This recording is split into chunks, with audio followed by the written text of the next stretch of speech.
Gadget UK here again, an exciting TerribleFire TF360.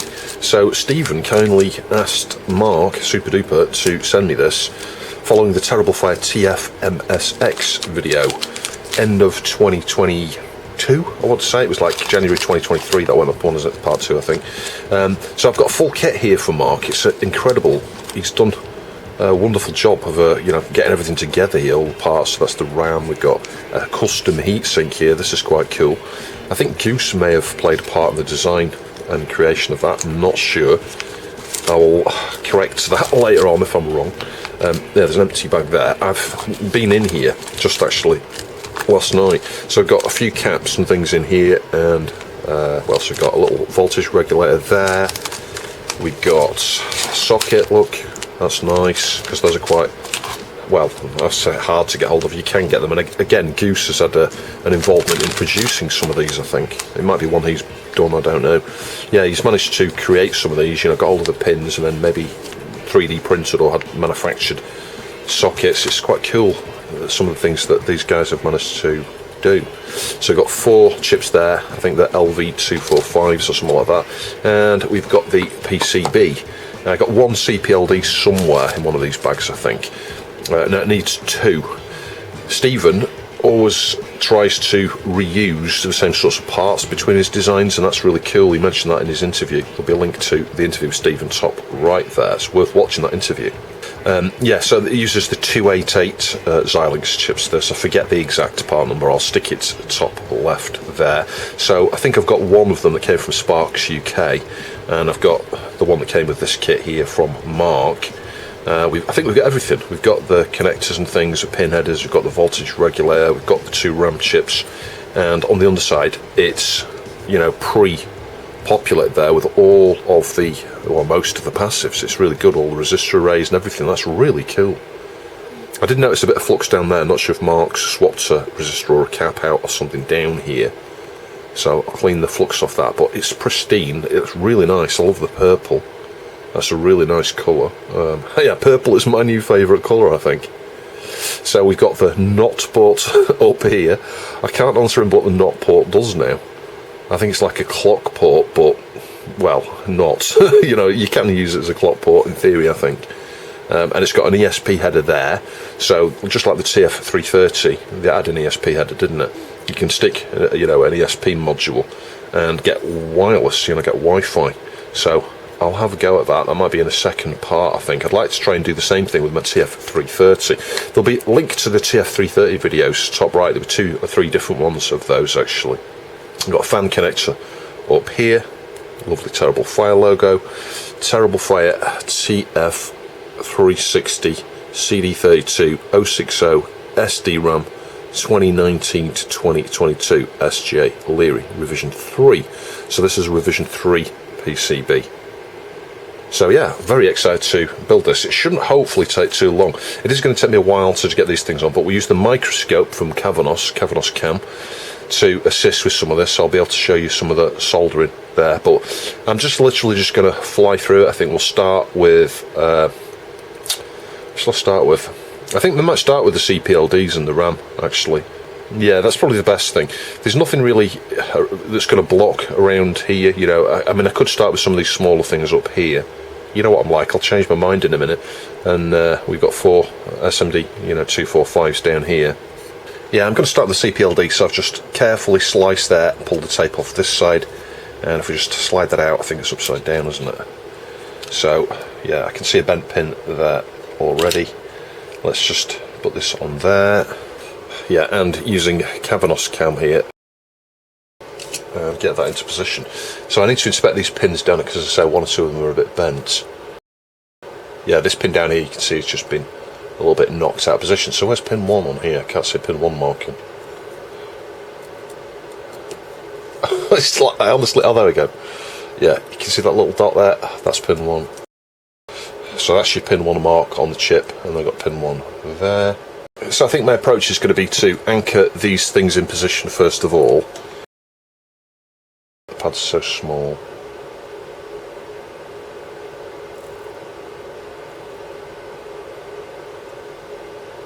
Did we achieve that? I don't know, let's just try and... Oh, you see, this is the thing. God. I'm inclined to sort of try and do it by eye like that. I need to zoom in, that's just too far out, I think. I tell you, losing the will to live trying to align this. Let's just heat this.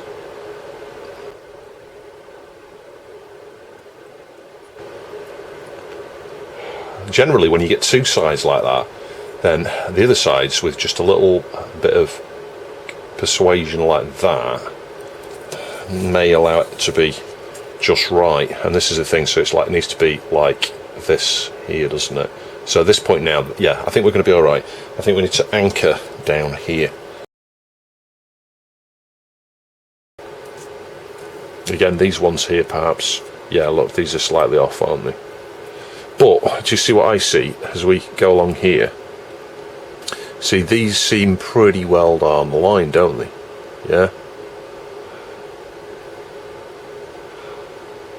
Yeah, they do. Those ones there are all good, good, good, good, good. As soon as we get over here, look, we're like, yeah, that could do with just a small tweak.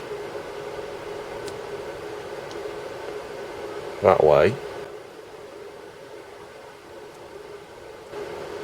It's probably a consequence of how this chip was packaged. Often there'll be, and they have been in the past with other from Mark, you know, they're in a different type of packaging.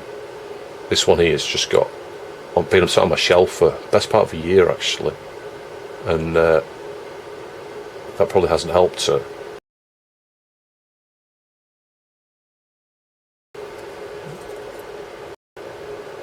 Yeah, you can see the more to the right hand side than the left hand side.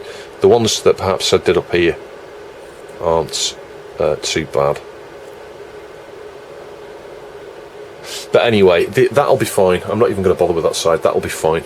Yeah, and there's me thinking I had one. The amazing Barry, Sparks UK, sent me 4 of these 288s. So, yeah, they're XC95288XL with quite a long part number, 10C is the final code there. So, yeah, we'll grab one of these. The pins may need straightening. This sponge stuff, I actually hate it. Yeah, the pins sometimes get stuck on that sponge and then you get bent pins. See, look how far up there it is.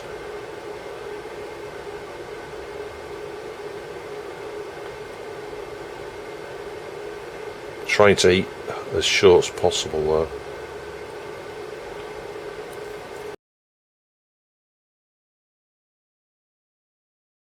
There we go. So, that's those two anchored. I have taken maybe 20 minutes to just anchor the blooming things. It's crazy. So looking from the top now, everything looks fine, everything looks really straight. With this thing, yeah, they look absolutely perfect. So, you know, with the microscope here, I'm seeing at a level I've never seen before.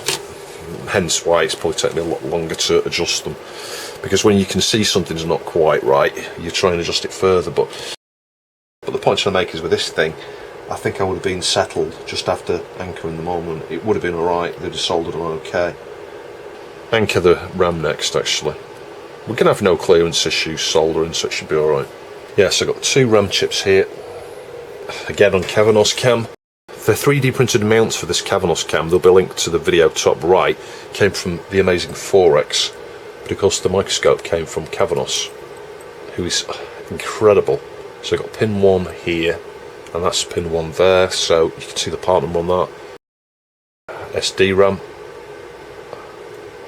Yeah, you can see it's far easier to get those in position compared to those chips with 4 sides. But it's going to move again, I guarantee it. You watch, it's nice and straight now, it won't be in a sec. Jitters and soldering don't go very well together. There we go. Just get rid of that plumbing thing. So that's that side, and you can see it looks alright there. Let's solder that point. There we go. Just going to press it down. Yep, that looks good. And again, just going to press it down. Don't really need to, and I really should have done this on the 4-sided CPLDs. We've got 2 pins bridge there, don't care. Right, so that's that one on. It's a good thing to do just to anchor all these things at once like this. You can just do all the solder in one hit, one load of cleaning up, one lot of flux everywhere, etc. Yeah, they're pretty darn good, those. So one potential problem that's come to light in the last few weeks, actually, well, just before Christmas, is that some of these CPLDs now, end of life. They've got an end of life notification saying they're going to stop manufacturing them, which is, well, a bit of a problem. If you've got one of these and you built it yourself and you've, I don't know, a number of different cards actually, I would suggest getting some spares of the CPLDs in advance, and maybe the RAM. You might even find the RAM hard to get now on some of these, although this is, because it's SD RAM, there's probably plenty of it still in stock.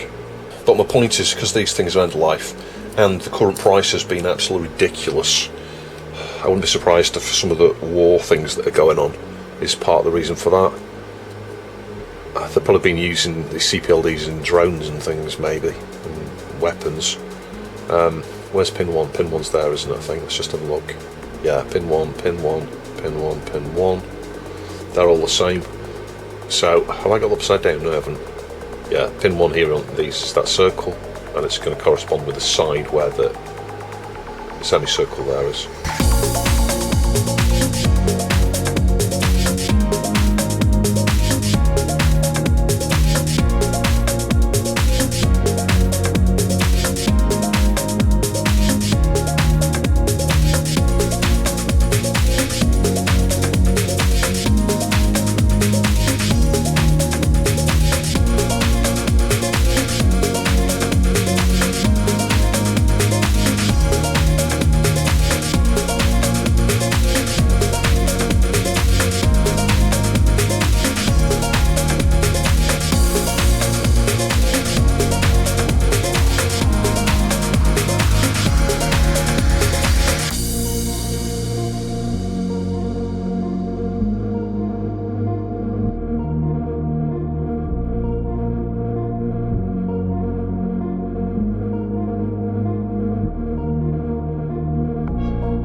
Right, so all those chips are anchored in position there.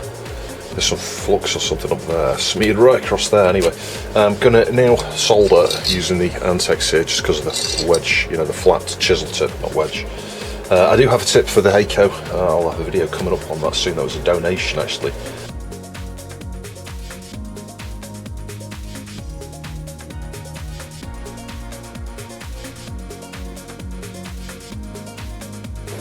I think the two things really go hand in hand. It's useful to have stereoscopic vision when you're doing something like that, but it's also useful to have a microscope like this where you can, you can tilt it and check the solder points. So when all this flux is not there, this is where this becomes even more useful because you don't get all of this reflectiveness. And the light can be turned off there, but you need good ambient light, and I'm not really sure I've got decent enough light in this area.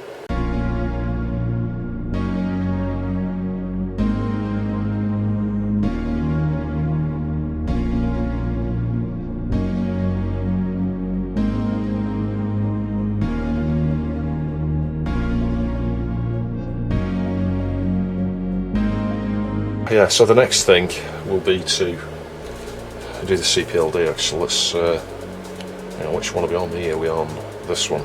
So let's get some flux down here.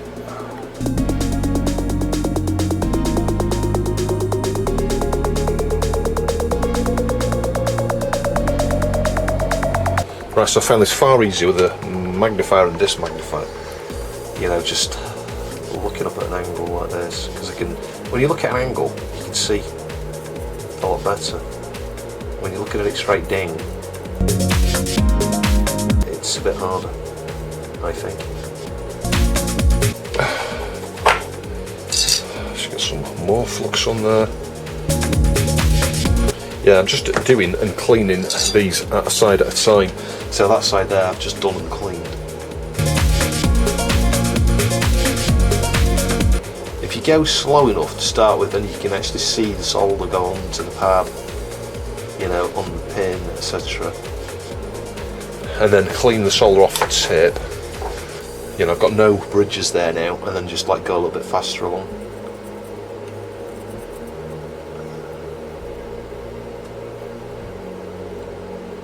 And again, so I can see each one reflow there, just bob in and out on either need it. IPA onto the cotton bud. Right, that's looking pretty good, I think. Right, let's give one of the rams a go using the microscope. So, I'll start with this side down here.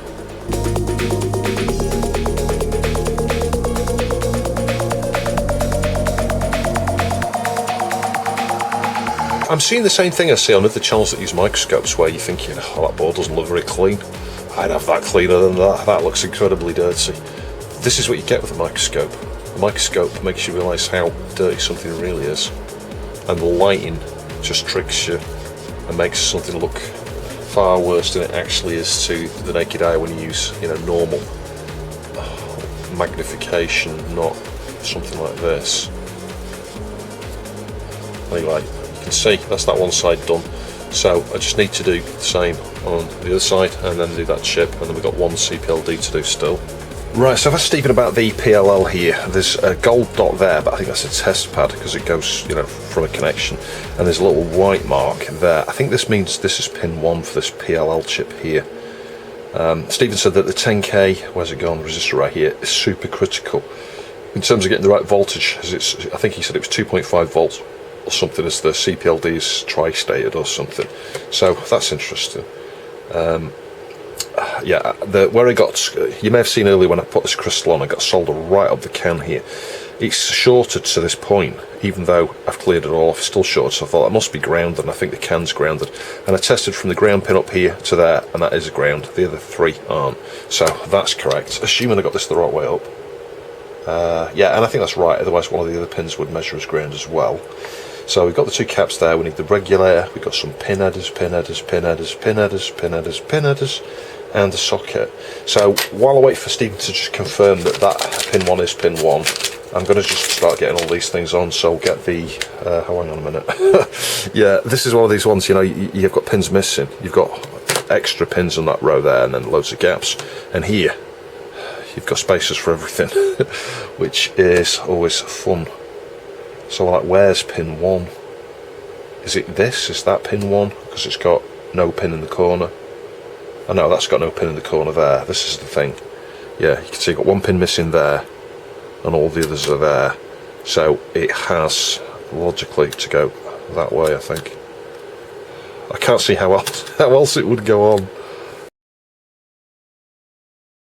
We've got what looks like the NOT port here, maybe. Using the will to live, trying to get that out of there. That's it. No more patience. Patience is gone.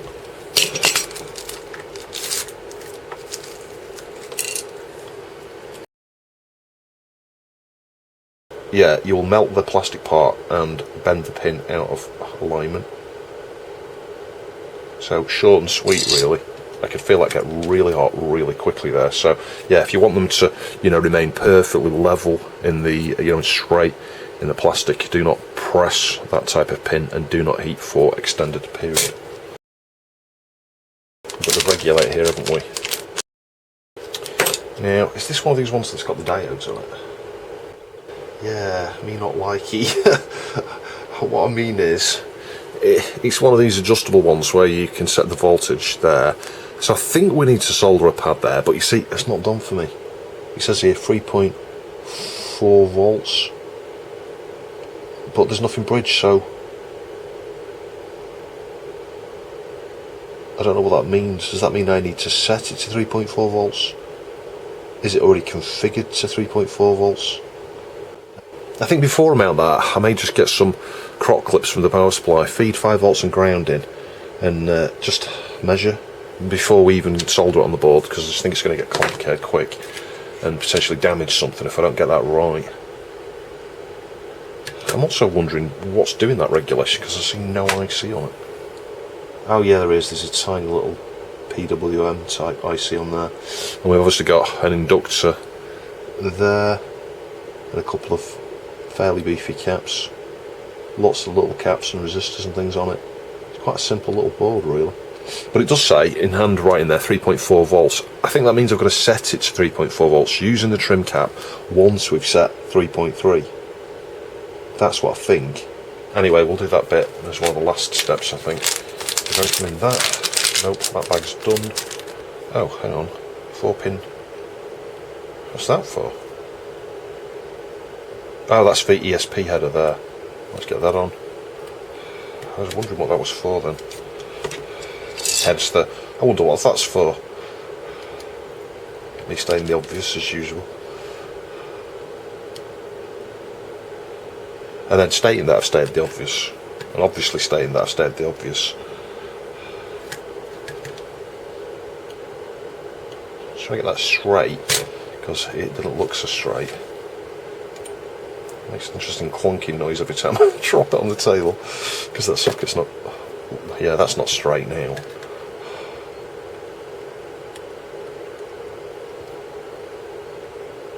Oh, now get solder on the actual PCB. There we go.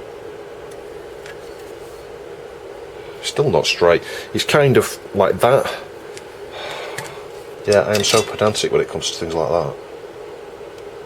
I just think it looks a bit bodgy if you don't get it right.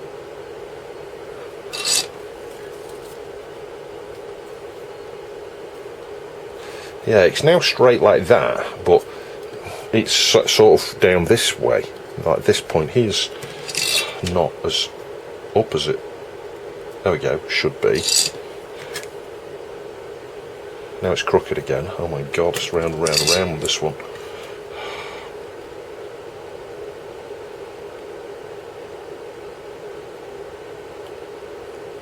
I'm getting a big blob. Why am I getting solder there? Every time I touch that point there, we get some solder distributed on the PCB.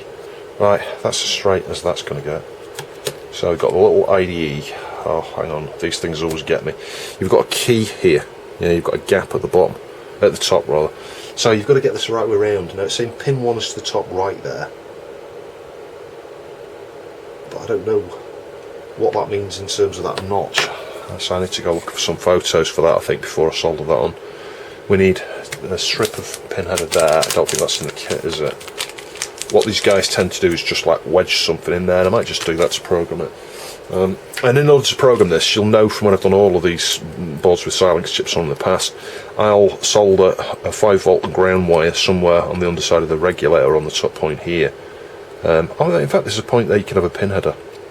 I can stick a pin header there, in theory, because I think this is going to go, could be wrong, on the underside here, but it might not do on this one. It might make more sense of it on this side, one way up. I don't know which way. You also got to get it the right way.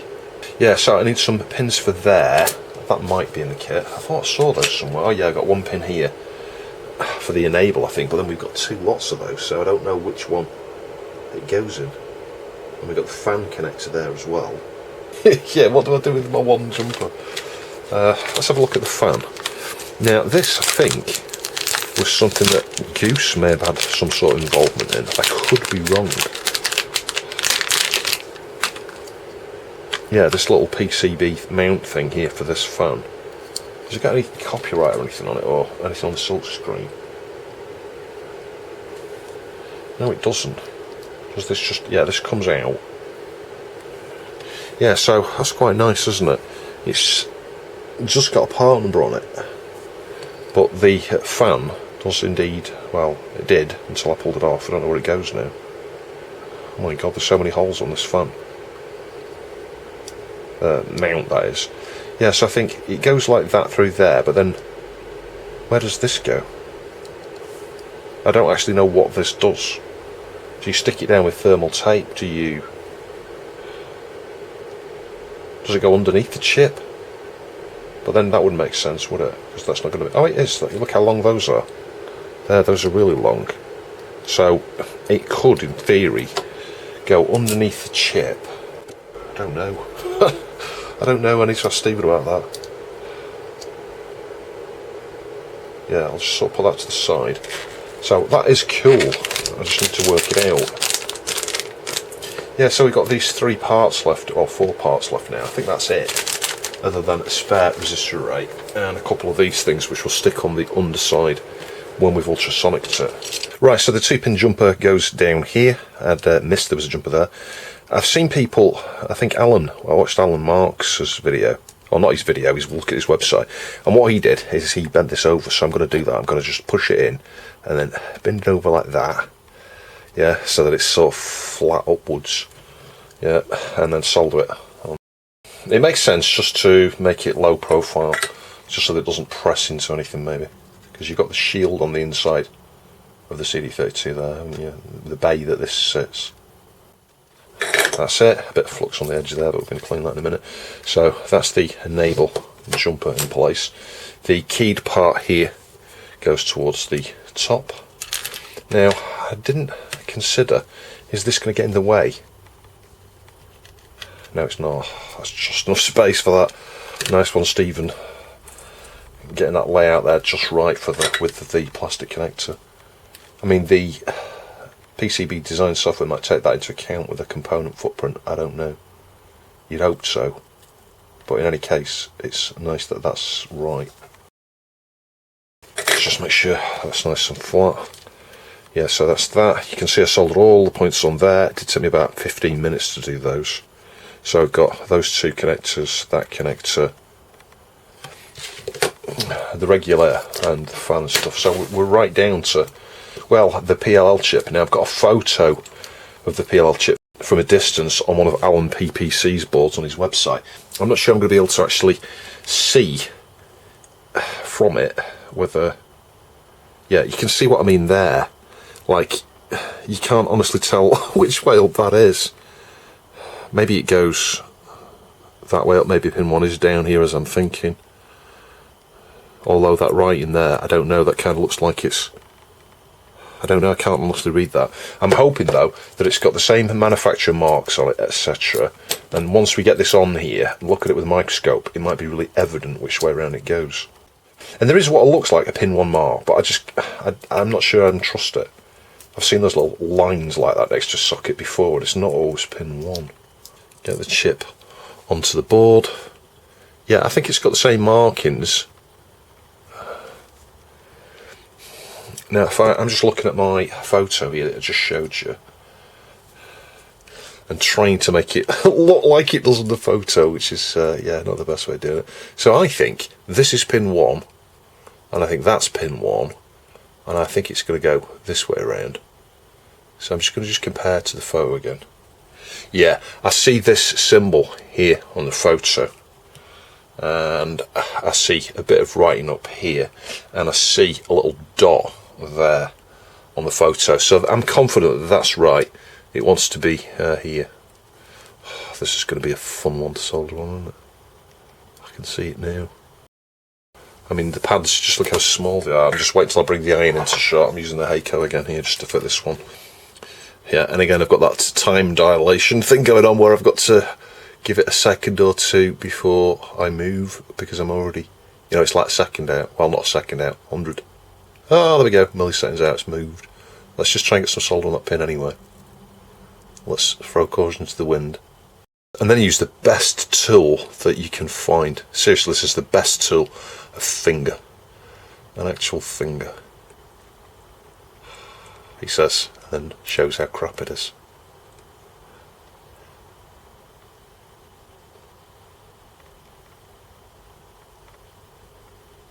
Yeah, just smush it around until it kind of, that's where you want it. That's alright, there's less space at the top there, but I think the equal in terms of, you know, it's not like tilting down one way. It looks like it's nearer this side here maybe. Honestly, don't know. Let's just solder down here. Hang on. This is not something I would normally do. Just in order that I can just press down this way a little bit maybe. and completely fail. Anyway, that'll do. Let's just get some flux around it. I'll solder the other side first where I haven't anchored it.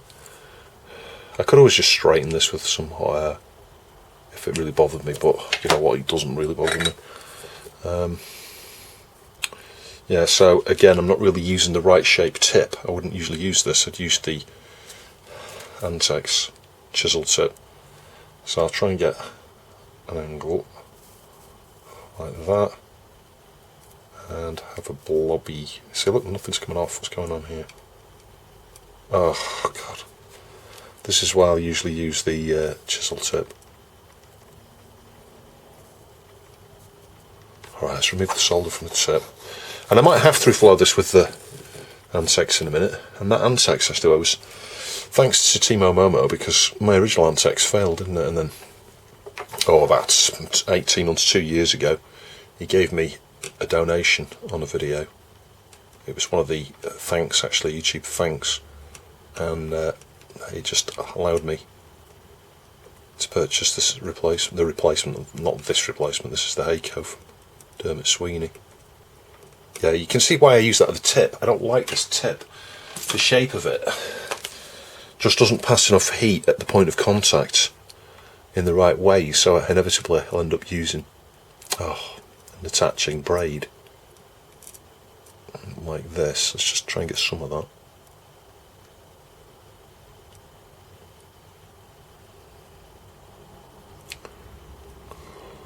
Wow, spectacularly smushing that everywhere, aren't I?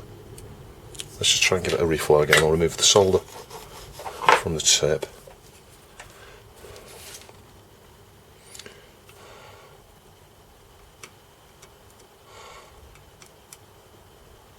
Yeah, let's just leave that blob there. Hang on. In fact, let's not leave that blob there, because we could distribute it over here and make 5 pins joined up.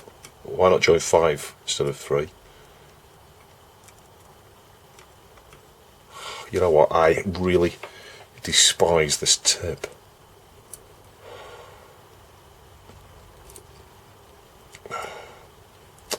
That's it, I've had enough. Right, I'm going to get the Antex out.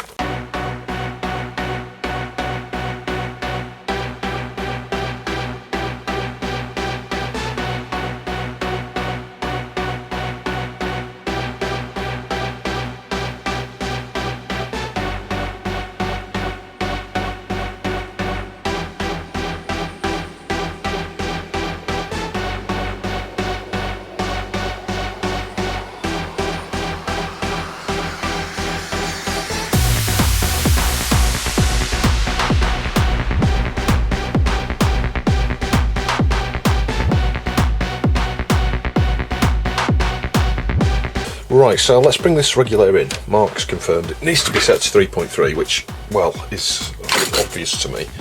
But, didn't mention the jumpers or anything, but it just seems to me, it says 3.4 on it. I think what he's suggesting is, you know, you set this to 3.3 and then calibrate it to 3.4. At this point here, I've took a photo of that little regulator PCB. You can see the 3.3 volt pad joined. There are different pad positioners to specify what voltage you want, but you also had to modify this to cut the adjust track. Right at the end there, you can see there's an adjust track, and I cut that trace. And then it's fixed at 3.3 volts, I think. So from the top there, we've got voltage out, ground, and then in. So voltage out, ground, then in. Yeah, and we need voltage out, ground, then in. Hang on a minute. I've got to try and work this out again now. Voltage plus, sorry, yeah, 5 volts. 5 volts is on this side here. Then ground. Hang on, no we aren't down, we've got, oh, I'm really confused now. Have I just soldered that the wrong way? And then get that into the middle one, just so there's minimal risk of it shorting to the other pin.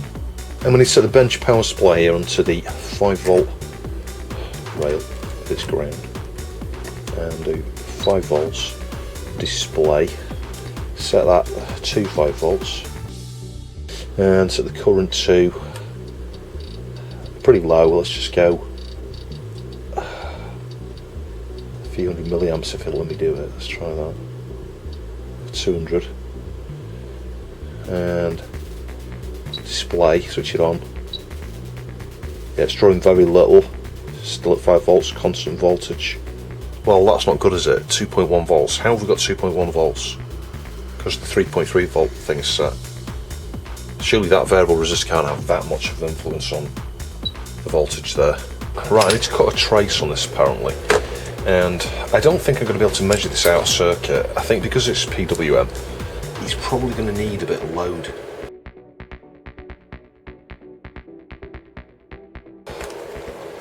I made a mess of it, is what I've done. So let's measure. Bear in mind, my multimeter probes don't work very well at the moment. So even if it, there you go, if it measures it's not connected, I'm not 100% convinced. Yeah, there we go. Just checking about 6 times just to make sure. Definitely cut. Doesn't matter about that bit, it's just about the extended ground. So yeah, a bit of a mess. Yeah, so the next aspect to this is there's me trying to mount it on the underside in a way that doesn't stick out. And the shot that he showed me, mounted on the top side, which kind of makes sense because you've got all this bulky stuff here, including the CPU, so why not mount it on the top side? So I guess that probably means, hang on, if I can just like work this out again. Right, so I took that 3-pin connector off and I'm going to solder into the ground and the 3.3 there. We can only have it on with 2 pins.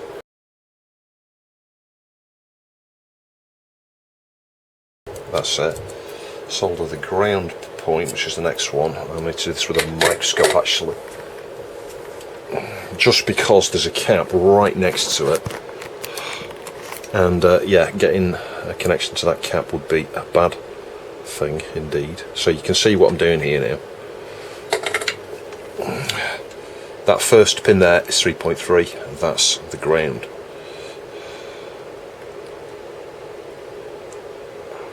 Come on, when you going solder on? Yeah, it's absorbing a lot of heat because obviously it's going into ground rail. So that looks nice and straight. So all we need now is a wire from, hang on, that was the enable, which we can ignore. It's got an automatic pull up or something to enable. And yeah, we need a wire from there to here, and I'm going to have another 2-pin header here for my USB cable when I'm charging it, when I'm programming it. And what I should have done is soldered this wire onto this PCB first, and then I wouldn't be having these challenges now of trying to get that through there without splaying them all out all over the place. You can see my problem here, look.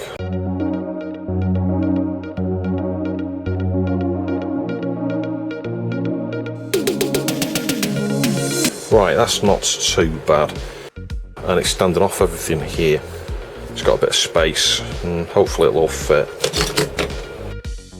I'm going to put it up to 400 milliamps. Yeah, there we go. So it's all right. 400 milliamps. It's not drawing too much. Let's just measure these here now. 3.3. Spot on. Yeah, that's one of the caps on the 3.3 volt rail here. So that just gives me a bit of confidence that the 3.3 volt regulation is right. Strange how it said 3.4 on that thing, doesn't it? You know, on the it was written on the silk screen, it said 3.4.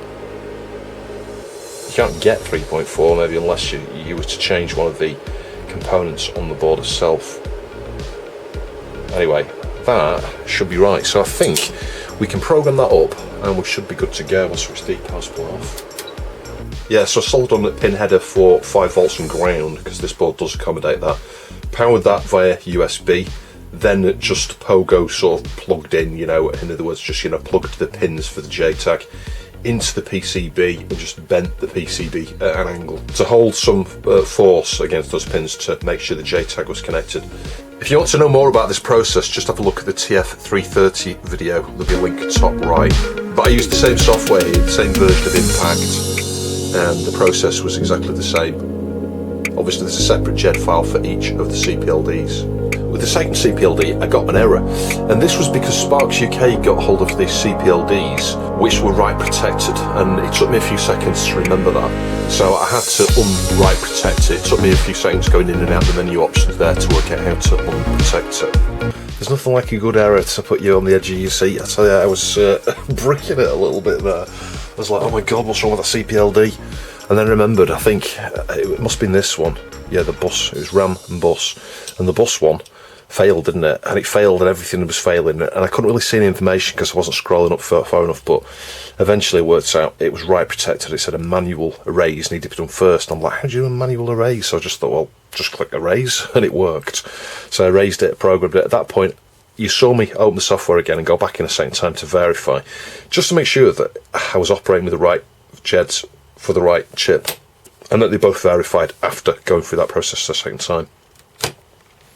So everything is good there. I just need to solder 3 pins on here now for fan header, and I'm going to power this, I think, again via the connections here, and just measure around here. I'll find the VCC pin, just make sure we have 3.3 volts on here, and then we can get a CPU in. I'm going to go with an LC CPU. I have got a really good deal from Stefan actually on an 060 full R6. I mean, like a really good deal, like 50 or 60% cheaper than perhaps you'd find it on eBay or anywhere else. So yeah, he let me pay for that over a few months. It's like take me 2 or 3 months to get the money together for that actually. But anyway, hopefully that will come to fruition. Hopefully he's not being conned, but he's bought a bunch of them, and yeah, they've all been accounted for, I think. But it was really nice of him to do that, to offer me one of those at a mate's rate price, really. But in terms of this board, I'm not sure whether I'm going to fit the full 060 when it arrives.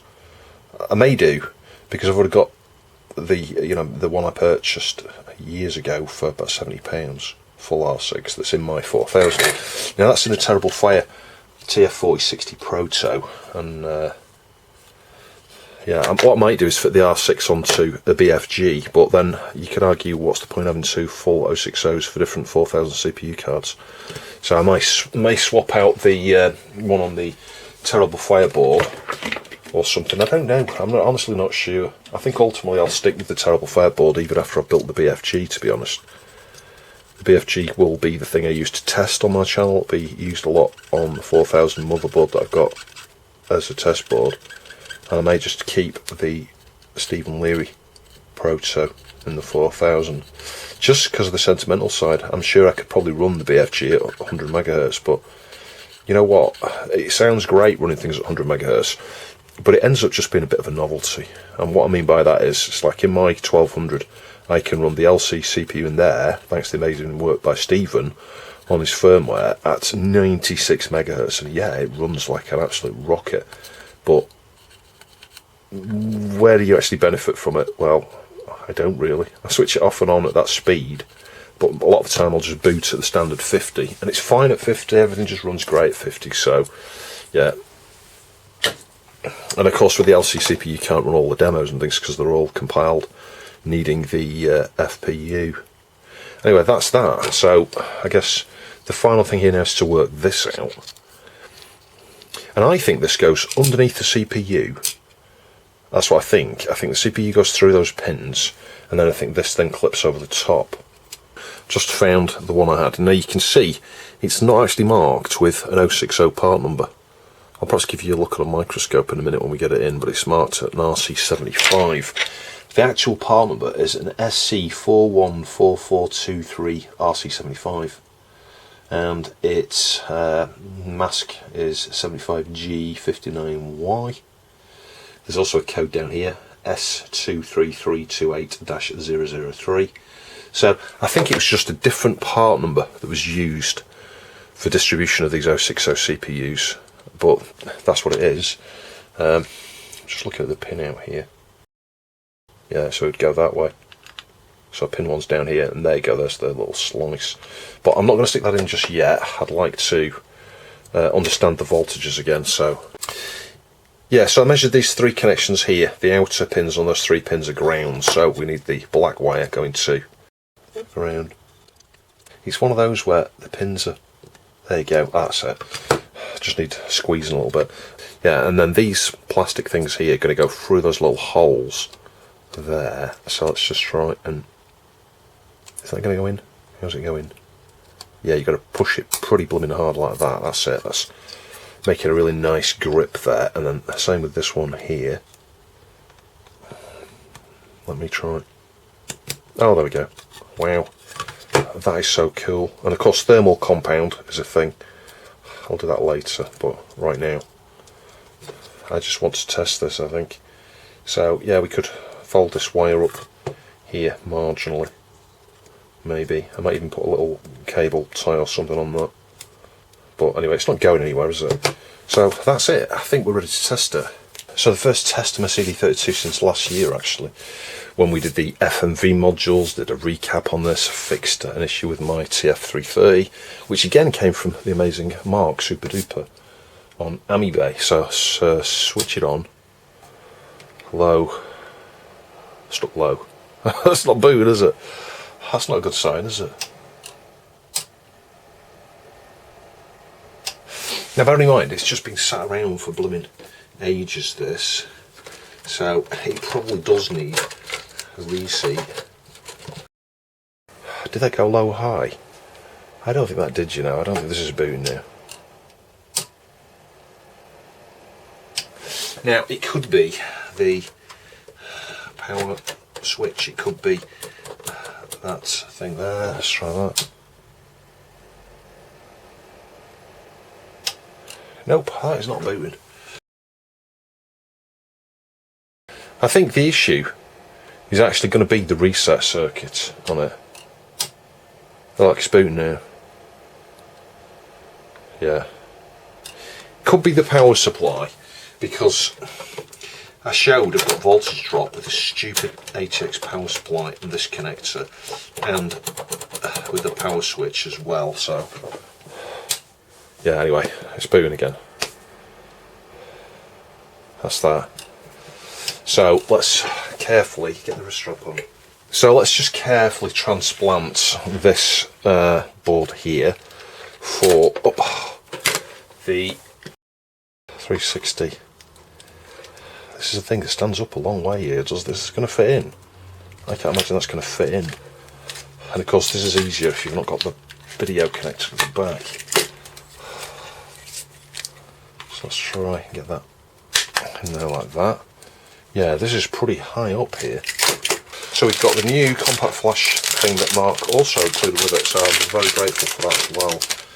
And we'll just swap the compact flash card over. Now, is this going to work? Because you probably need the 060 libs, so it might boot loop or something. And is that keyed? Yes it is. So we'll stick that in. This is where really I should be testing this without the lid on. We might have to do that yet if we have any problems. Let's now just try and feed all this lot in there, just see is it going to fit.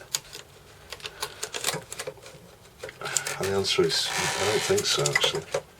That fan's too big.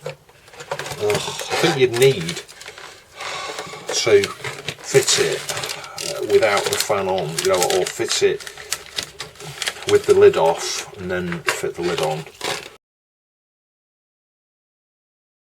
There we go, let's just get that fan off. We'll sort that fan out later. Right, let's try again. Yeah, I always get super stressed with things like this because, well, A, I've just built it, we don't know that it works, we don't know what problems there are, it's going to be an enclosed area here. If it bursts into flames, we're not even going to see it until we can smell 30 seconds later some smell, or unless it explodes or shorts out a power rail. But it could kill something, it could kill Mark the CD32 if I've done something wrong here. Right, that's in. It's got the IDE, we've got power, we've not got video. Let's connect the video again.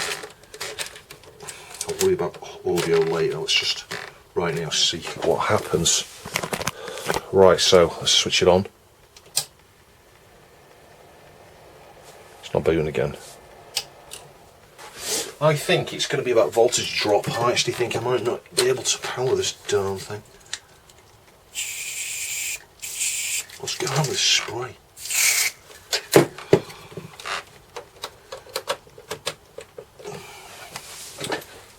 Let's try that.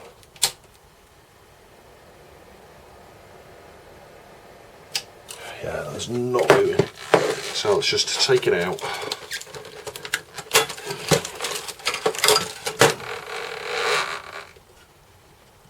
Just feeling everything quite quickly there.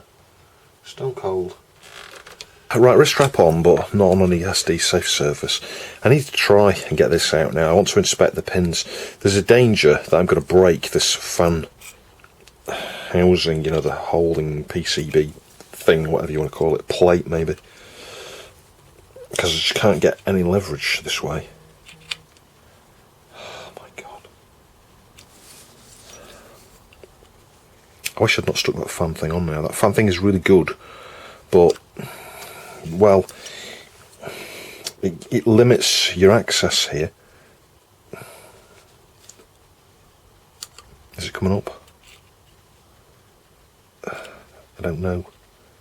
It feels like it's not coming up. Can't get under it. I can get under that way, but I'm levering here and it's going to snap, isn't it? I think what I need is like a really fine flat blade to prise somewhere here. I don't want to press right into it because I'm going to slip and damage the pins. There we go, it's coming up, I think. There we go, just get it into that. And then just lever. There we go. Leave a bit like that. Once you do one bit like that, you can sort of work your way around like that, and just gradually lift out a little bit at a time.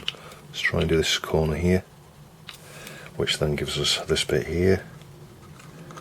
What it should do.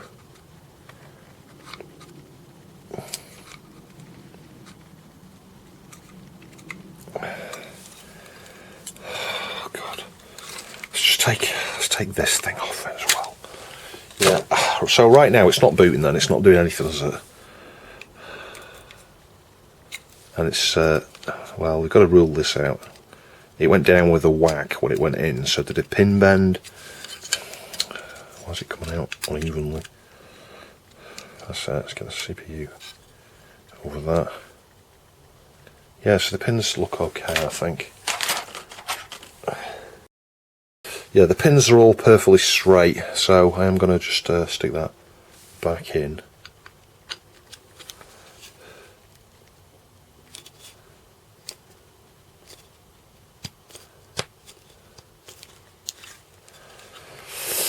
So, it just doesn't work at the moment, does it? Nothing gets hot, solder points all look good, both chips flashed alright. Everything's in place, jumpers are alright, crystals are alright. I don't know, it's a mystery at the moment. It's got to be a power supply thing, it's got to be the 5 volt being too low. Let's try it again now without that fanning. We'll try it again now, I think, with, hang on, I'll get this the right way up. Does it go that way? We can't go the other way, can it? No, it can't. Yeah, one of those connectors is longer than the other, so you can't get it the wrong way around. I mean, strictly speaking, we don't even need the blooming IDE at the moment, do we? It should just boot like that. Hang on, I've just realised, I know what's wrong. It was probably sagging down and shorting, wasn't it? Oh god, I hope this has not killed it. It's the most ridiculous thing ever that I just didn't think of, these things. So these want to just go on the back end of the board here.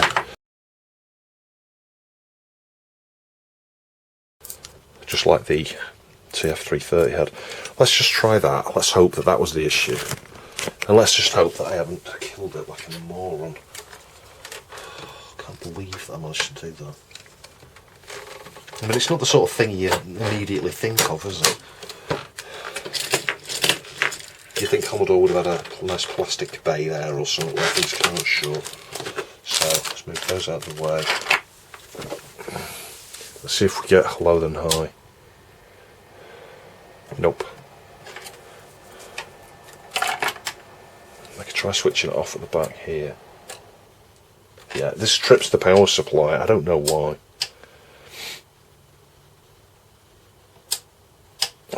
That's a thing.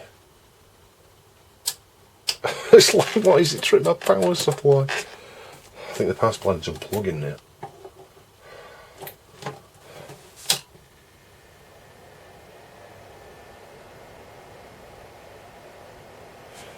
There's no reset. Oh, there they go.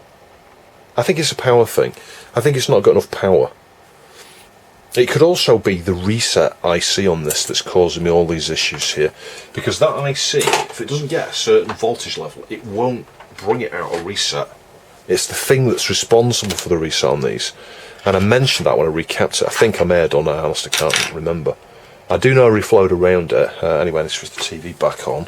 It's been that long, I'm trying to get it working, the TV switched itself off. Now we've got a black screen look, so that's not a good sign either, is it? But I mean, thinking about it, well, I don't know. Yeah, we should get the sticky disc in thing, shouldn't we? I think, if we open and close the lid.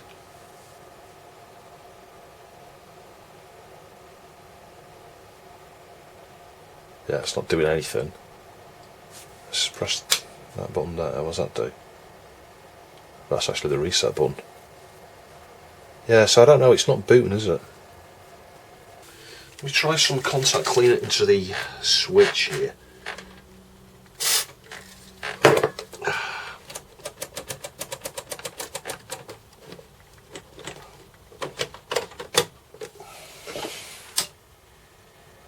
Yeah, now it's come back on.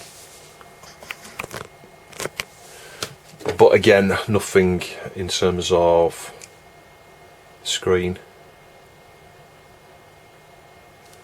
Yeah, just like a grey background. Yeah, it's a bit better now with the contact cleaner and the switch, because I'm able to switch it off and switch it back on. And we are getting that far, yeah, but what it's not doing is showing the sticky disc screen. So let's just see if I killed it. Let's remove this blooming thing, because this is the thing. I could have killed a Keyco or something. Let's just see, does it actually ask for a disc? Oh, hang on, I've not got the blooming video thing now, have I? Ah, phew. So the CD32 is still working. It's not dead. Let's try just getting the IDE back on this, because you know what, it might be, I don't know, trying to boot from the IDE, but right, I've gone through every single CF card I have, and it's not booting. But there's some interesting things here. I spoke to Mark, super duper. He said try remove the jumper, you know, to enable the 060, and I did that, and it boots up normally. It comes up with the, you know, the CD sticky disc in screen. Obviously, it doesn't boot from IDE because you've disabled the TerribleFire. So that was a valid test because it shows everything's alright there. And actually, when I've connected, as you see here, 2 additional croc clips to 5 volts and ground, bypassed some connectors over here somewhere. And the reason being is because I was measuring here, we got 4.7, measure here, 4.99. So by joining additional paths to VCC and ground on the ATX power supply, we've doubled the supply routes there, you know, for 5 volts and for ground. And then measuring here, we got 4.95 volts. So that made it, let me show you, switch it on, go from, you know, occasionally booting to every single time going, you know, low, high, you know, dim, bright, which shows, you know, that was part of the issue though, the power. But you can see here, no activity on the LED. And if I hit reset, I get the bands on the screen, I'll show you that in a minute, which shows that the CPU is booting, but the same thing, and does that with every single CF card. And then Mark said kindly he'd send me a CF card in the meantime, and I would like to receive that from Mark, and I'll send him some money for it or something, and shipping. I tried this SD card for the 1200. Now this was booting, but it would flash, and then go, you know, this power light would flash. Error. And I thought, well, maybe it's about the 060 libs. So I stuck the 060 libs on, still wouldn't boot.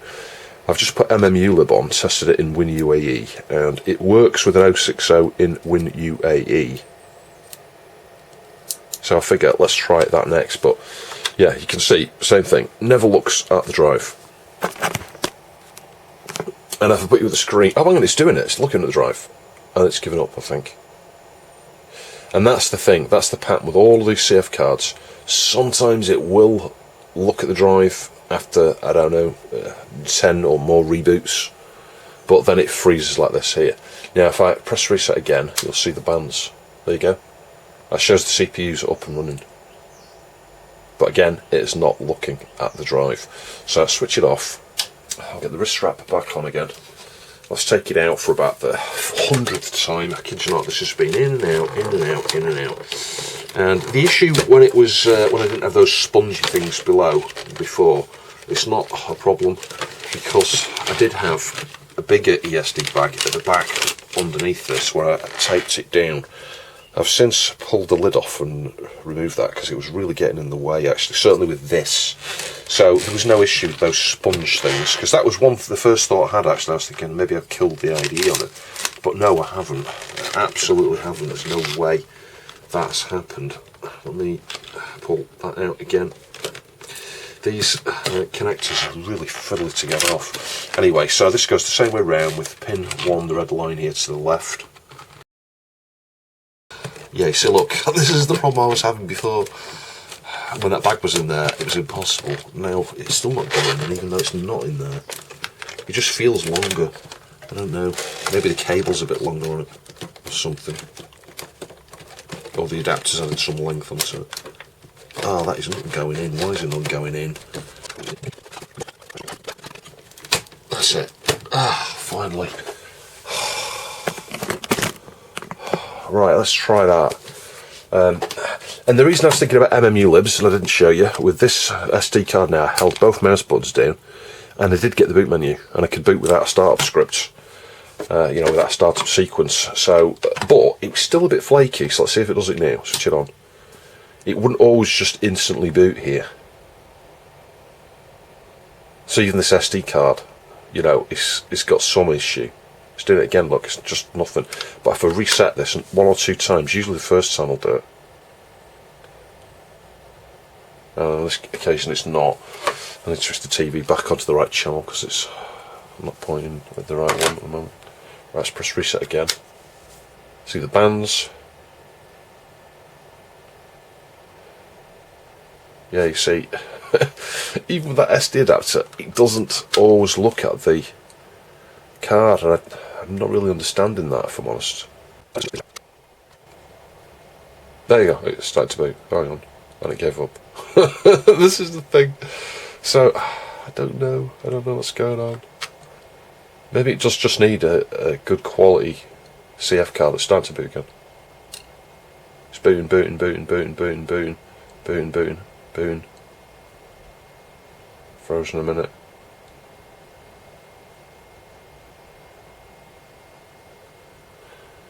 Nothing. Just stuck on a blank screen. So, and I cleaned the, you know, the PCB edge up. It's booting again. Look, booting, booting, booting, booting, booting. Nothing. So I don't know. Don't get it. And we just get stuck at that screen there, where it's like a dark grey, you know, with the black borders. It can be hard to see depending on the brightness and contrast and the angle you view on the screen. But, you know, it just sits there, so no error flashes, no nothing. Which is the thing that really confuses me. I'm not sure if the kickstart that ships on the CD32 is a wee bit more, what's the word, user-friendly. And actually, when I say user-friendly, it's actually less user-friendly. In terms of, you know, like the original kickstarts would give you different coloured screens and things like that, and gurus and stuff. Maybe they remove some of that stuff from here on the CD32. I honestly don't know. I think you can still get gurus just the same.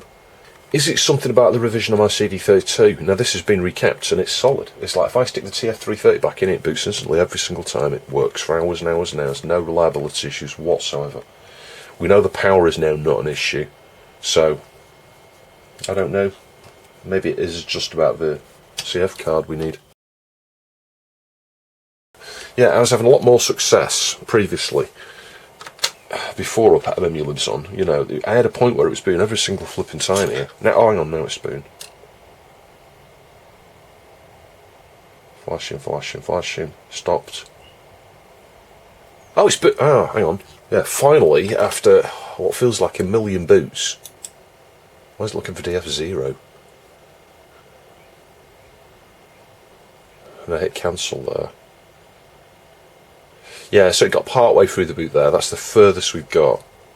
Oh, this is so irritating. It's like I'm on the verge of success here, but I can't blooming boot.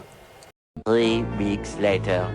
I cleaned the motherboard connector again on the top side, and on the underside. The underside was clean, but the top side came out with a black thing again. And it's like, it's amazing how dirty that gets, even though, well, there's no reason for it to get dirty, is there? Let's pull this back out again. You know what? Again, I've done everything now.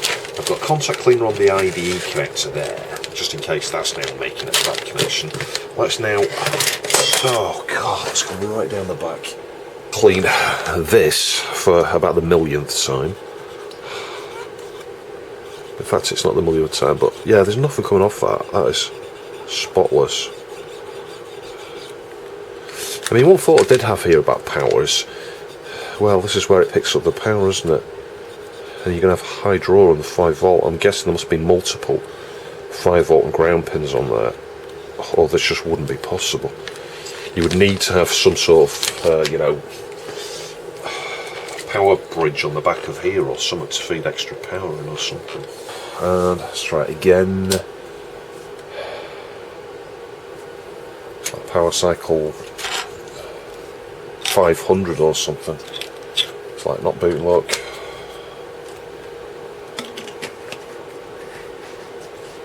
I mean, there's a chance it is just about the CF card. It doesn't like that SD adapter. I don't know.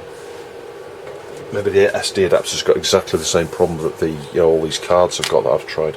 And I've tried a lot more than this. I tried the one out of my 4060. I tried the one out of my 1200. But you see, they're all like this. They're all the same sort of brand as like cheap Chinese ones.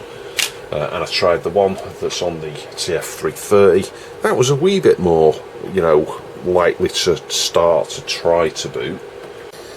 So it's funny the things you consider, because I just dropped this, I thought I'll inspect. There's a solder point up here where there's no solder on it. Yeah, one connection. So that's not from an impact. It's the third from the top right there. There is no solder. Can you see that? It's just a bare pin.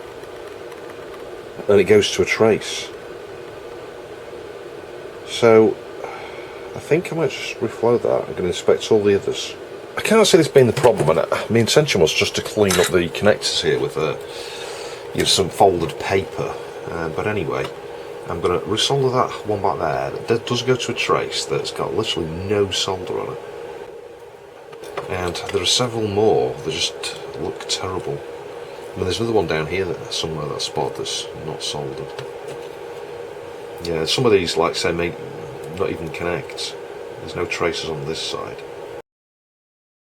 And I figured why not use Kavanagh's cam here, just to help, because then we can see a little bit better. So, you know, like, you can see there's like a flux ring or something around some of these, you know, that third one there. Yeah, it's alright, but I don't know, maybe it's just flux. But that one I soldered did need to be soldered. So let's just sort of come along here and inspect like that. You see, like that one there, and it's just light. Yeah, you can get light at the wrong angle and it can look like there's a black, you know, dark side to it where you could consider it a bad solder joint. Yeah, very minimal solder on that one there, but go on, let's just do that one as well.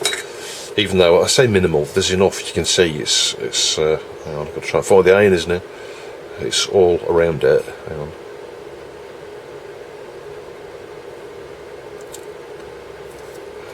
Hang on, I've got a bit of solder there now. Yep.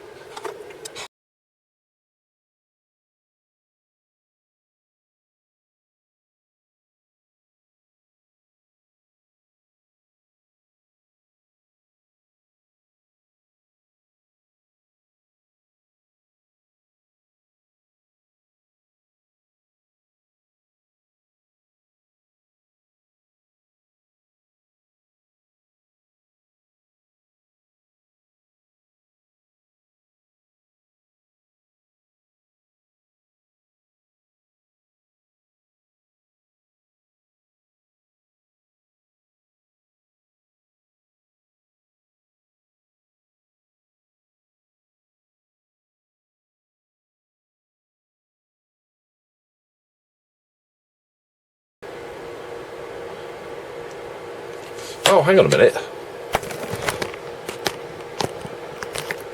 No, it can't have been that. Surely it wasn't that. Let's click cancel. Oh my god! Was it that?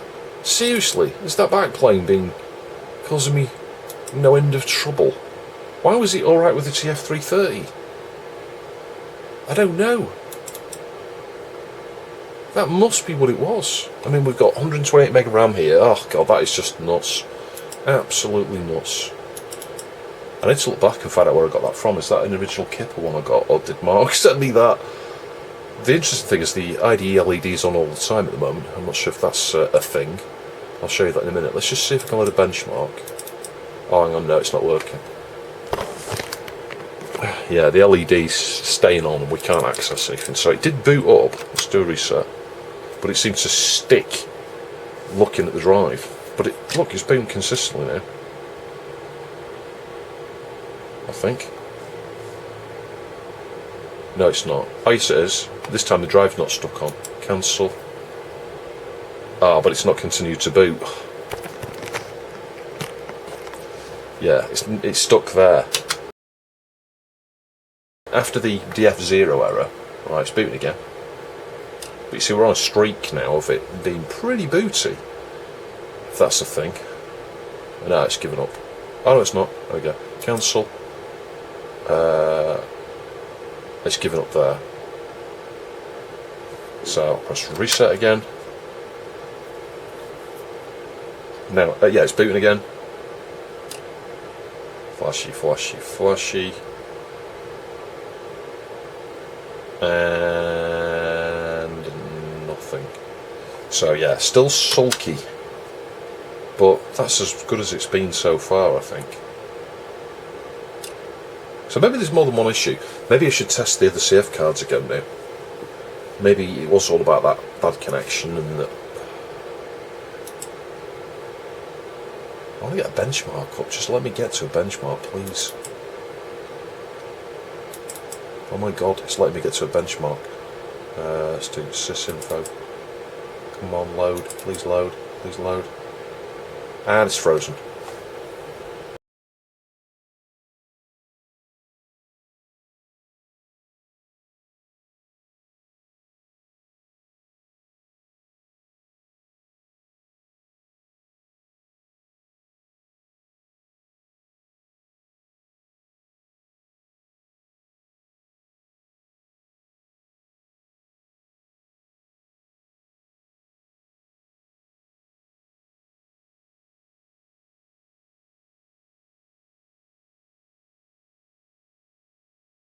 Yeah, so I don't see any of the missing components here. I'm just going to drop Stephen a message and say, is C47 supposed to be fitted and what's supposed to be there? But it goes to some of the connections on the CPU here. I don't know, it could be something critical.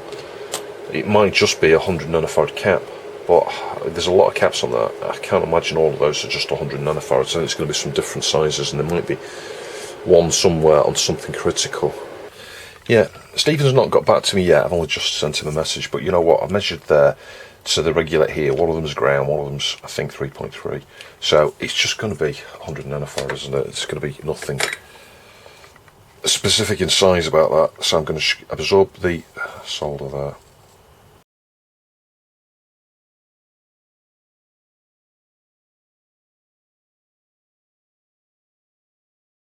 Well, so far I'm not finding any signs of any problems anywhere. I found two pins joined together and then realised they go to the jumper. I'll show you that in a minute on one of the CPLDs. But doing the walk test here, just going along like this. If you walk, like if I had a beat there, I know those two are joined together. But you do need to make sure you've got a nice firm grip. So occasionally, if you don't get a join when you move across, you might need to just recheck that pin.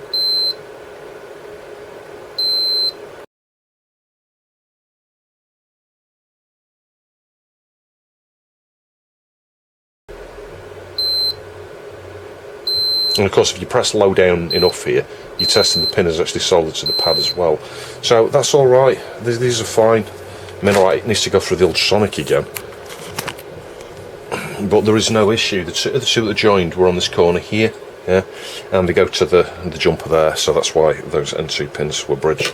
So I see no bad connections on the RAM, on the CPLDs, on these, or on that. it's got to be a fault. It's got to be a faulty chip, or, well, like I said, but I was going to say board layout issue, but then why would it be intermittently booting from IDE?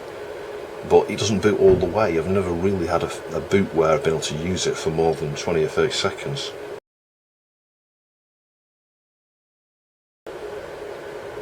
So if I was to doubt either of these, it would be this one, but of course this one is the bus CPLD, and maybe that makes more sense. The RAM CPLD, well, having said that, I can see some of the traces for the IDE come down that way. So, I don't know, it's like, there's just no clues really. So SuperDuper Mark has amazingly sent me 2 replacement CPLDs and 2 RAM chips. I will send him some money for these because he's gone above and beyond really. He sent me the compact flash card already, which is, it's not this one actually, it's the short one. I don't know where it's gone now, but it's somewhere on this bench. Here it is. Yeah, it's got a shorter cable look and a Transcend card. So again, I'll send him a little bit of money for those to cover the costs at least and the shipping, because he's gone like well above and beyond here.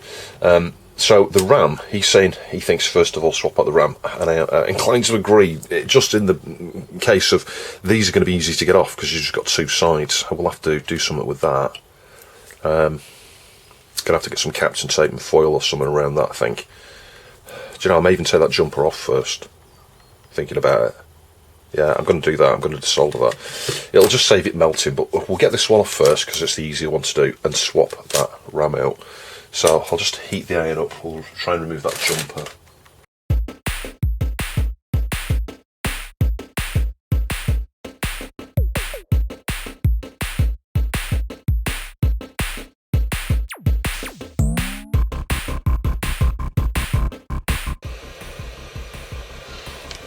There we go, lobbed onto the mat. It might make a chip shape on my mat if I don't move it. Just because it's so hot, I'm sure. Just carefully pick that up and move that. But see, metal surface. Yeah, so I got away without any damage there.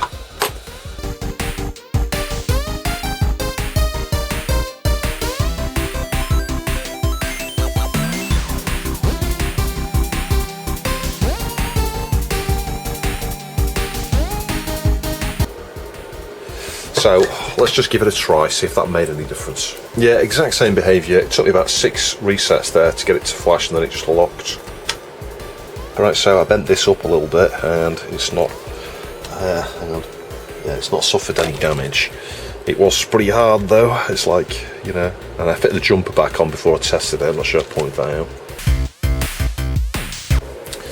Right, so that RAM replaced as well. I don't think this is going to work, but let's give it a try.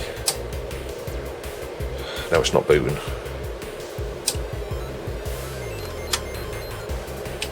Let's just make sure nothing's getting hot or anything here. Like nothing's hot. So the question is, how have we gone from a situation where it was booting to now it's not doing anything? No bridges. Is anything displaced on the underside?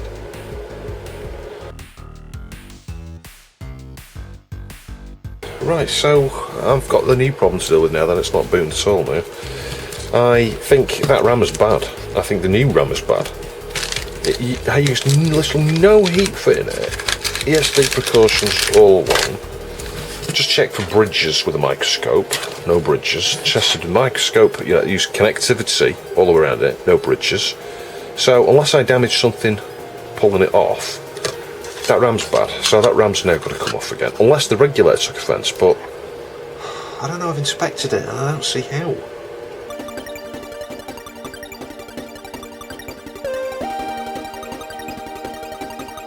Right, so here we are again. All cleaned up, inspected, no bridges. We've got the chip that we first removed in the second position now. So, please let this work again. Well, I say work again, at least let it boot. So we did have one bad RAM at least. But it's still not looking at the ID, so we've still got the original fault. So it's ironic, isn't it? We've discovered a faulty RAM chip as part of trying to swap out the rule out the RAM. Yeah, it's doing exactly the same thing. Hopefully we'll get a boot at some point. And if it does, there we go. So I've got the original fault back at least. Yeah, and there were no bridges at all. So if I just get the wrist strap back on, I'm going to clean the package on that thing up. I mean, what I may do is retest this at some other point. So I've got, you know, a TF1260 to build still, another one, and a TF1232. I think they use probably the same type of RAM. So what I would do is test this on when I come to build one of those. It will mean removing the RAM again, but you know what? I don't like wasting things, so stick a red cross across the middle of that.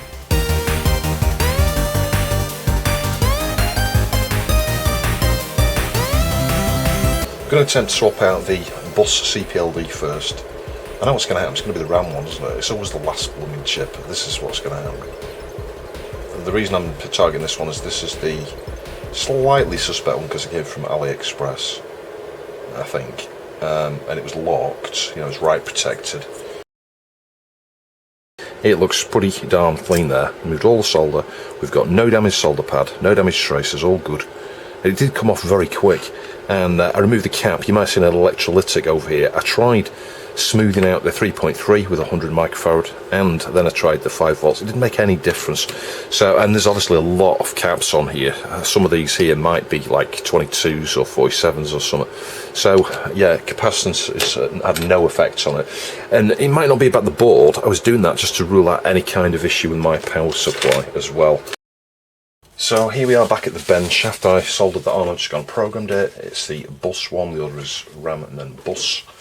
So I verified the RAM one while we're at the same time, and everything worked okay. I didn't show you the programming. There were no errors, no issues at all. It wasn't write protected like that last one was. So is it that, or is it the other one, or is it something else? This is the thing. I'm still not convinced my CD32 likes the 360 in general. So I've put it in the ultrasonic clean. I'm going to clean it, inspect it again. Yeah, to some connectivity, I think I found a bridge, and I think I can even see it there. Yeah, so did just knock the camera. So I'm just going to get a tiny little bit of flux there. So yeah, it's explained at least if that is a bridge, and I think it is. Because, well, you can see two traces coming off. Now, maybe they go to jumpers, I don't think so. I'm pretty sure I tested around here previously on both chips, and the only bridge I found, I think there was one on another chip somewhere else where there's two unused pins, but these aren't unused, they're going to traces, and then the ones that go to the jumper to enable. So this might actually be the issue. I'm fully expecting, even if it is, even if they go, so we can, I don't know. Oh, there we go. Did you see that little line behind disappear? You could mistake that for the silk screen, and I think that's perhaps what I did when I was looking with you know, sort of side on and diagonally slightly at it, because I microscoped it before and I didn't see that, and it was only actually when I was measuring here and measured the short and went, hang on, that line in the back, it's not the silk screen, it is actually some sort of bridge. So you never know, that might be the issue.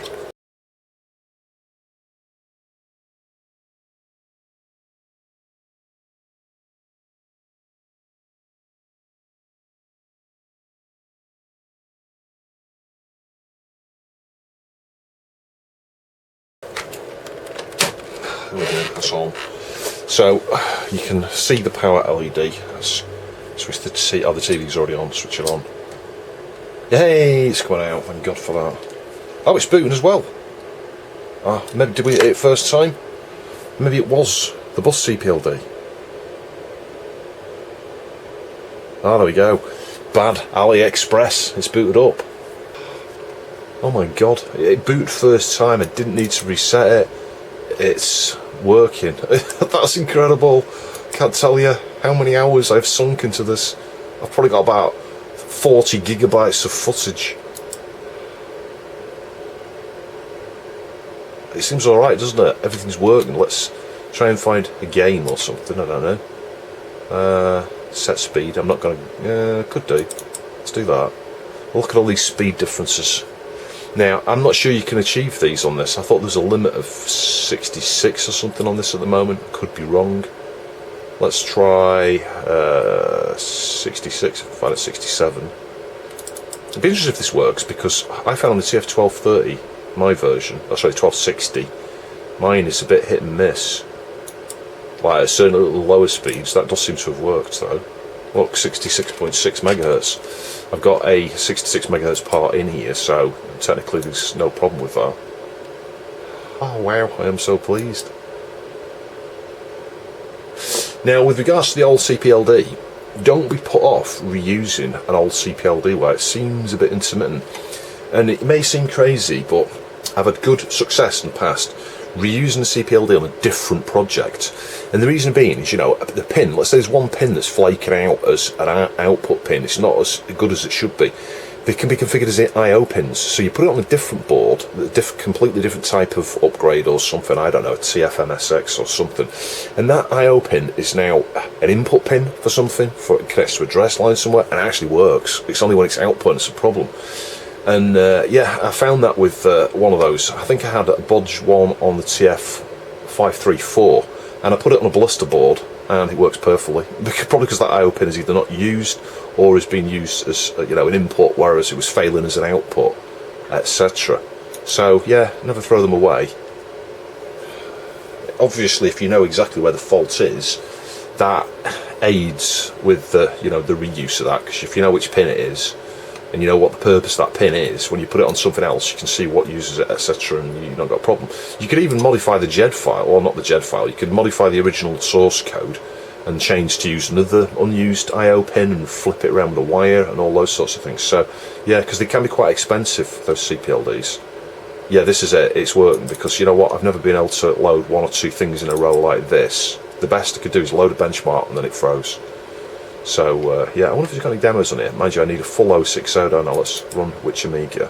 This crashed before I run this, and you know, there you go, it's run, no problems at all. 68060 MMU running. It's marked, I think he's as an RC or an EC, this chip, 66 megahertz. But obviously it's not got an FP use, as they're not available, but it has got an MMU. It's weird, isn't it, how a lot of these have an MMU, even though they're marked as a model that's not an LC. Yeah, so he knows we've got CD32 there, just based on the key code, I think, but we've got everything working. How fantastic. It's a Rev 4, 68060 that as well. I'll tell you something else as well, I was about to give up on this. You may find that hard to believe. I've just had so many problems in my life recently, so many things like this on my channel, really difficult, stressing me out. I had come to the point 10 minutes before I fixed it where I'm like, I think I'm just going to give up on this. I think I'll just put it on the shelf and it'll be a first, and I'll push the video out and go, I've tried my best, I'll just give up with it. It's like disheartened me, I've just had enough. I'll have a look at it another day or something. It might be a part 2 in future. That was where I was up to, and then I thought, well, let's just have a microscope around there, and I found that bridge. But looking at it with a magnifier, I couldn't see any bridges anywhere. So that's thanks to Kavanos Cam. I think had I not had that Kavanos Cam, it would have gone onto the bench and been a 2-parter, with the next part being another 12 months into the future or something. Let's try loading R-Type. Obviously got no sound because I haven't got the phonos connected, and in fact they've fallen down the wall. So anyway, I'll report back in a bit. I'll do a bit of testing off camera, but we've turned the corner. I think that was it. And I thought it was worth revisiting the compact flash cards actually. So just retesting here with my TF4060 compact flash card. It's not booting. And when I say TF4060, what I mean is a card that's set up for, you know, an 060. But in the case of the 4060, it's not booting from the 4060's IDE. It's booting from the 4000's IDE. So that doesn't work in here. So if he hadn't sent me this compact flash card, I think I'd be knackered, because I've tried a few others and they're getting the same thing where it just sort of freezes. But I thought this Transcend one in, it does work. So yeah, it's a wee bit sulky about which cards. You've got to use a good brand, either like SanDisk I think, or something like this Transcend. It's a 133 speed one, this. Well, marketing speak, it probably isn't actually 133 speed, but it says it's 133 times 8 gig. He's kindly written on there TF360. So yeah, it's just freezing. So yeah, I'll swap back to that one, I think. Give it one more try. This is about the 4th reset. It gets so far and then it just freezes. I don't think there's anything specific about the way the compact flash card's set up that would mean it wouldn't work on here, because it's got the same libraries to work with, you know, the 68060. It's using an MMU lib, latest version, I think. I can't think of anything on the 4000 build that would not work here, really, because I don't really have any cards or anything in there other than Zorro 3 and a SID card. Zorro 3 RAM, that is, and a SID card. Yeah, it's doing the same thing. Right, swap that back over. Let's see what happens. I love the way this boots every time now. It's such a relief, really.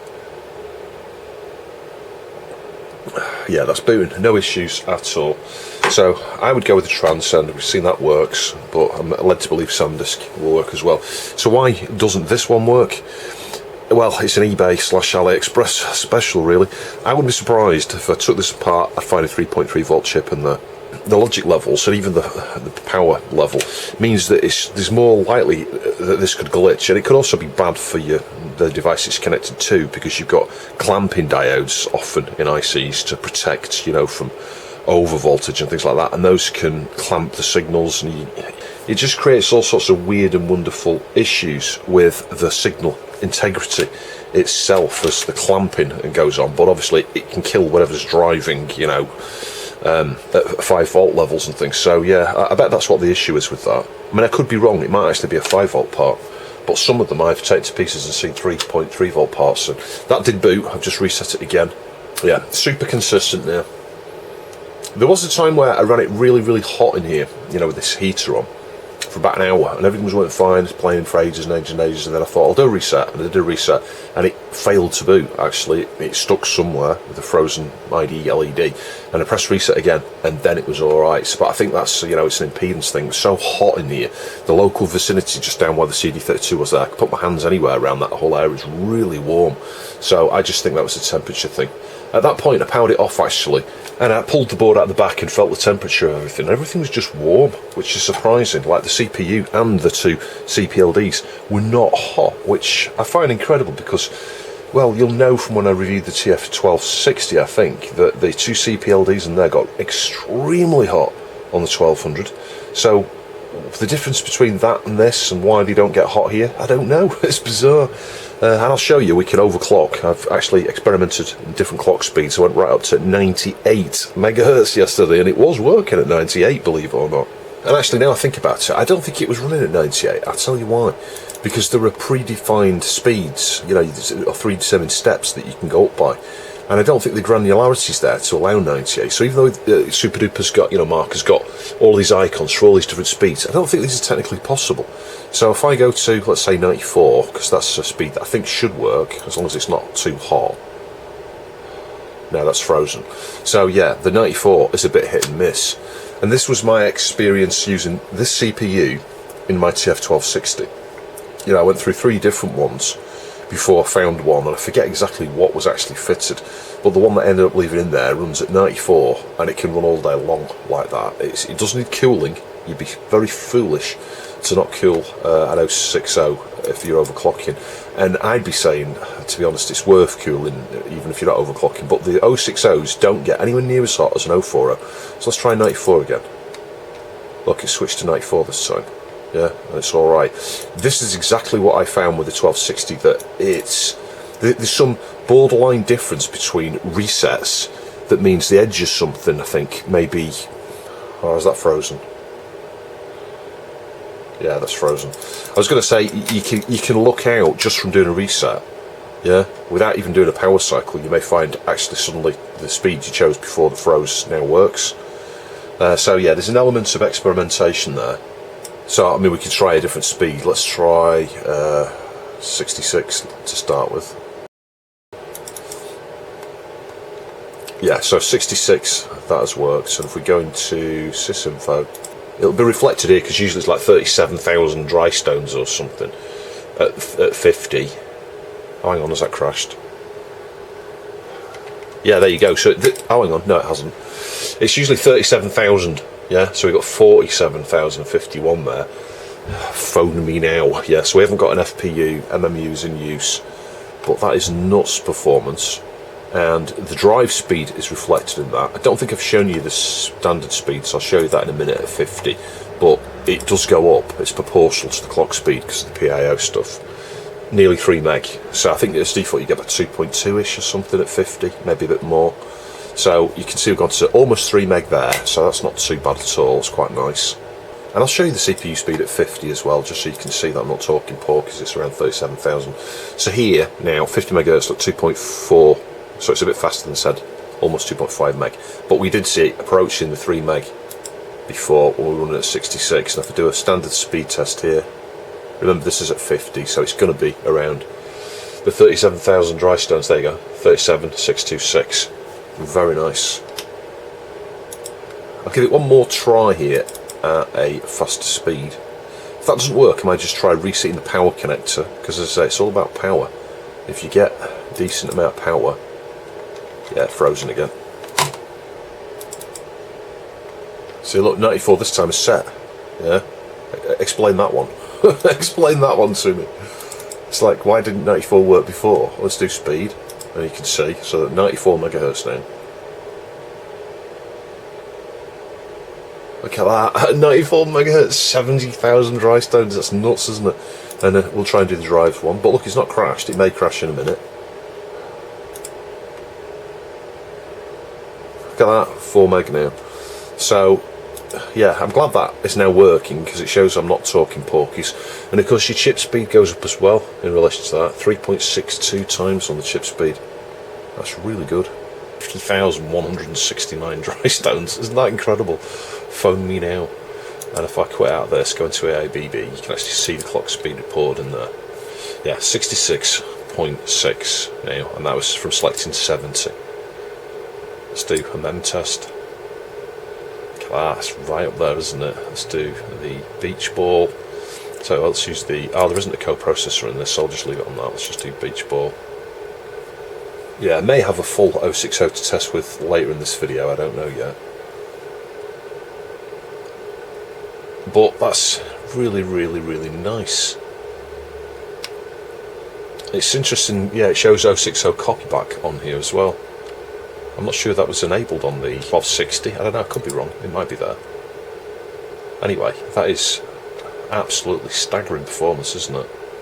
And it runs pretty solid at 66.6. But one problem I have had with this is it seems a bit flaky with reset. And this could be the CD32. If you watch the video top right there, I recapped this, and there was a bit of corrosion around the reset IC, and those are known to deteriorate over years anyway, and I can't help but wonder if that's my problem with this. But having said that, if I take out the card at the back when it fails to reset, it then resets and it boots normally. So it could just be about voltage drop. You need a pretty good power supply, and I still have a bit of voltage drop on the connector here, but it's nowhere near what it was when we did the FMV module repairs. There'll be a link at the top right to those.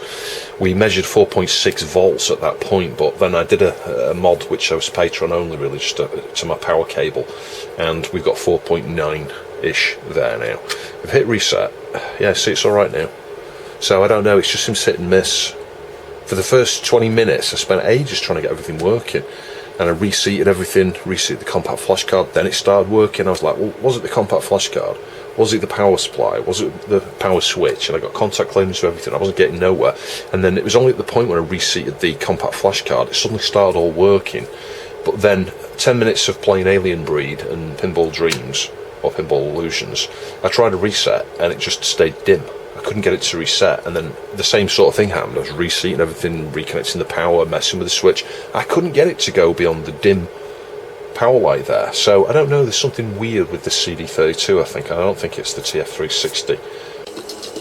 Yeah, so fully working there with Rev 6 060 actually. It's so cool. Now we'll do some captures later of some of the other 060 demos, because you've seen this one before. I covered it on the Falcon. In fact, there's probably a direct link just to this demo running on the Falcon at potentially a few different speeds, I think. But nevertheless, that's working really, really well. I'll show you the benchmarks, so just quit out of that. Yeah, you can see there we've got the FPU now, hence why I was able to run that demo. But as I mentioned earlier when we tested the LC, that's the only thing you really gain. Yeah, there are some RTG games and things, you know, some ports, modern ports, of old PC games that need the FPU. But for most of the Amiga library, anything you really care about demo-wise, apart from the 060 demos, all of the main demos that run on a 500, 2000, 1200, etc., will generally run this without any issues, and you'll get the same performance roughly there, because this is not taking into account the FPU, I don't think. There may be more MIPS there now, I don't know, I'd have to compare the screenshot we did earlier with the LC 37426, but the nice thing with this full R6 is, again, it will run quite happily at 94 megahertz. If I can find it, where's it gone now? 94, I think. Yeah, there we go, it's running. And if I run sysinfo again, there's a shortcut on the desktop there, just spotted. And we run speed, so it's a full R6 060 running at almost 100 megahertz, 94 I think roughly. Got that 70602, and in terms of MIPS we've got 7369. That is crazy, absolutely crazy. Chip speed versus an A600, 3.62 times there. So incredible work, Stephen. I absolutely love this card. It really empowers the CD32. You're not going to find anything faster than this for a CD32 in the near future, I don't think. Until perhaps we get like one of these FPGA based 060s where you can, I don't know, run it internally, double its clock speed or something. You can get like maybe 200 megahertz or something like that. But yeah, the RAM obviously would be a limitation there. You perhaps need a different board maybe to gain faster than we've got here. And most actual 060s, you're lucky with an R6 if you can go beyond 100 by much, but there's reports out there people getting more than 100, but yeah, you need a really good cooling solution. It's unusual to find one that will go over 100, but most of the R6s will do 100. Well, from my experience, I'm sure there are some that don't. And if we look at which Amiga there, that will tell us the CPU revision as well. Where are we? Yeah, Rev 6 there at the top. 68060, 93.7 megahertz, Rev 6. And you'd be crazy to run it at that speed for prolonged periods of times without any active cooling. So at the moment we've, sorry, I clicked the wrong thing. We've not got any active cooling. Now this is always the thing with these. If I slow it down, let's see, does it hang? Sometimes, certainly with the 1260, there's this issue where when you switch the speeds there, it cuts over different clock domains and things to do that transition. It would freeze, but actually it seems a lot more robust on the TF360, I mentioned that earlier in the series I think, than it is on the 1260, TF1260. Anyway, absolutely thrilled to bits. Thank you ever so much, Stephen Leary, for sending that. I'm sorry it's taken, and Mark, super duper, as well, because he provided all the parts here. I'm not sure who absorbed the costs, where it was split between Stephen and Mark, but all of the parts Mark sent, he sent some additional spares as well because the CPLDs weren't working. And what else did he send? I can't remember. It's been a trauma working on this. It has. It's been a joy getting it working, but it's been a trauma in the sense that, well, we had these issues. So yeah, and it's like it was running 94 megahertz there. Stone cold. The CPLDs get hot on the 1260. They don't get hot on here. I don't know what that's all about. Yeah, so end results. It's come out really well, hasn't it? Like a professionally manufactured one, despite the fact that clown me actually assembled this, and yeah, it's come out really well. So please see the links down below to Stephen's channel, his Patreon as well. You can support Stephen now on Patreon, and if you value these things like I do, I would suggest you maybe consider giving Stephen some level of support there. It just helps the evolution of things like this, newer firmwares and newer products. Stephen's always working on something, and he's put a lot of time and energy into creating these things and bringing us amazing upgrades that I never ever thought would be possible. I didn't think this was going to be a thing. I never thought I'd have an 060 running in a CD32 with so much RAM and IDE and everything else. There will be a second part to this because we've got the NOT port here, which is a clock port, so we'll get something fitted there. And then we've also got the header here for a Wi-Fi module, so you can have internet connectivity as well as clock support as well as everything else it provides. It's just nuts amazing, it really is. The other thing I will do in the next video is the jump here to enable disable. It did strike me with a modification to this header here on the back. If I was to put a jumper or a switch somewhere on this, there's some space here to accommodate something, or maybe here. you can have a switch with a wire coming off with a pin header that you could then fit onto something like this. So from the back you could switch it off and on. So that is something that I will definitely do in the next part. And before I forget, the final part in terms of getting me loads of stability here was to change the power supply. I was using the ATX one that had some voltage drop, as we've covered a number of times on different CD32 videos. There's an exclusive video actually talking about some of the CD issues and voltage issues and stuff that's on Patreon and YouTube membership there. But nevertheless, I did have to get this new power supply here, and this is far better than anything you could use that was, you know, from back in the day, the original ones. You know, the 5 volts is rated 4.2 amps, 12 volts 3 amps. You do need those pretty beefy currents there when you're running something like this, because this does consume a fair bit of power. And as well as the links to Stephen, I'll stick a link to SuperDuper as well, because obviously he assembles these. You can ask him to build one for you and he'll give you a price, and they're just the most affordable way of upgrading a CD32 and providing a nuts level of performance. Anyway, I do hope you found the video interesting. Please see the Coffee and Patreon links down below. I'll catch you in the next video.